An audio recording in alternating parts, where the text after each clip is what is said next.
तेजस्वी अपने कानून को खोल, तेरे दरवाजे पे बज रहा है ढोल, तेरे दरवाजे पे बज रहा है ढोल।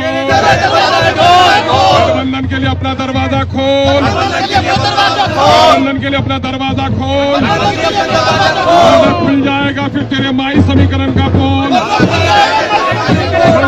यही वजह है कि हम लोगों ने पिछले दिनों में राजद सहित तमाम घटक दलों को एक पत्र दिया कि बिहार में सेकुलर वोटों के बिखराव को रोकिए और सांप्रदायिक शक्तियों को पराजित कीजिए और गठबंधन की सरकार बनाइए।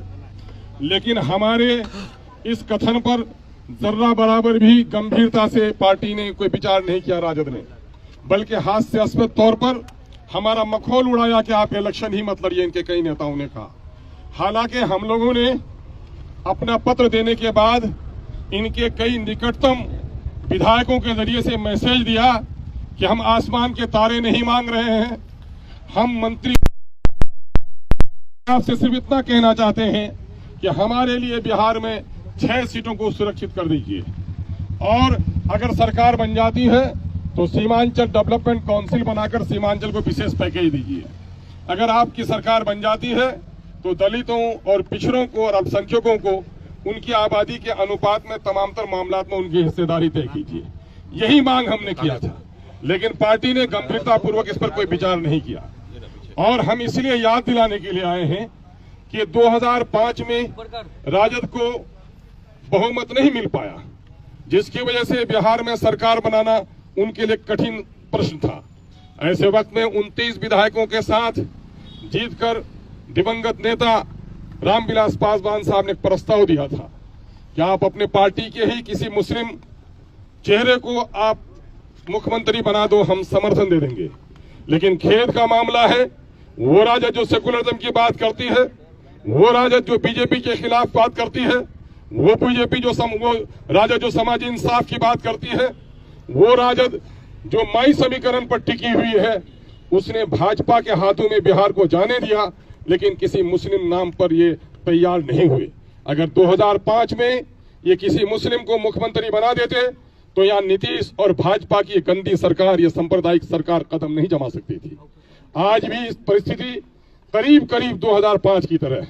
इसलिए जबकि हमारे 4 विधायकों को इसने तोड़ डाला, फिर भी हमने अपने सीने पर पत्थर रखकर पार्टी को प्रस्ताव दिया इंडिया गठबंधन को कि हमें भी शामिल कर लीजिए ताकि सेकुलर वोटों का बिखराव नहीं हो।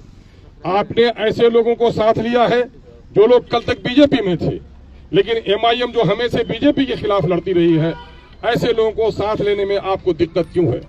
इससे साफ जाहिर होता है 2005 में किसी मुस्लिम मुख्यमंत्री के नाम पर तैयार न होना, 2025 में एमआईएम का समर्थन न लेना, एमआईएम को समर्थन न देना, इस बात का प्रतीक है कि माई समीकरण के तहत आप मुसलमानों का वोट चाहते हैं, लेकिन मुसलमानों को प्रतिनिधित्व करने देना नहीं चाहते हैं।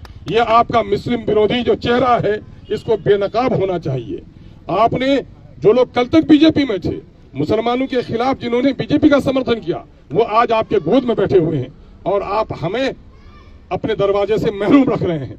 इसलिए अंतिम रूप पर आज सुनते हैं कि तेजस्वी जी ने कई बार कहा नहीं कोई पत्र तो नहीं मिला, हालांकि पूरे देश में इस पर चर्चा हुआ है। तेजस्वी जी को चूंकि अमीरों के कान के पर्दे मोटे होते हैं, गरीबों की आवाज अक्सर नहीं सुन पाते। यही वजह है कि उनके दरवाजे पर आज ढोल बजाकर हम लोग ये कहने के लिए आए हैं, लालू तेजस्वी अपने कानों को खोल, तेरे दरवाजे पे बज रहा है ढोल, गठबंधन के लिए दरवाजा खोल, वरना फिर खुल जाएगा तेरे माई समीकरण का पोल। यही वजह है कि हम आज उनको पत्र देने के लिए आए हैं। ये पत्र आदरणीय लालू जी के और खिदमत में हम देने के लिए आए हैं। ये है हमारा पत्र।